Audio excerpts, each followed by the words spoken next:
There was also a lot of wire work which we did during the whole stunt process. That was incredibly complex, and the guys tested it amazingly. A guy called Jim Churchman just did a fantastic job on the wires.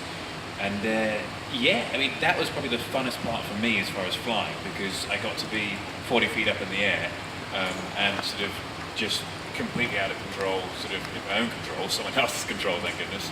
And that was the stuff which made you feel like flight and Superman.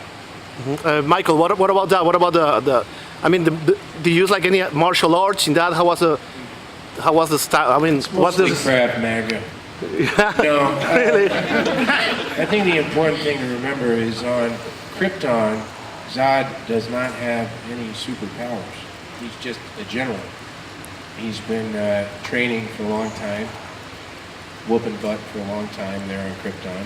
And then he comes to Earth, and he goes through a similar thing that Kal-El goes through when he comes to Earth. It's basically just acclimatizing to the environment. So. But yeah, I mean, Zod's been doing those moves since he was a little boy, probably. What about you, Anchit? So just in terms of, have you ever done a movie with heavy fighting sequences before? No, never before. That was probably the biggest movie I've done when it comes to action sequences. But yeah, it's almost like sort of like a dance. It's been choreographed like pretty much in any detail, and you rehearse this for hours and weeks and months, and then you step in front of a camera. It's quite amazing when everything comes together, the costume, makeup, and it's been an amazing moment.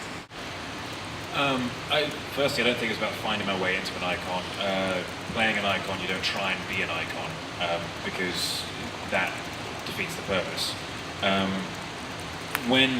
The responsibility attached is enormous, and the realization that it actually really, really matters meant that I wanted to put the most amount of work into representing the character properly.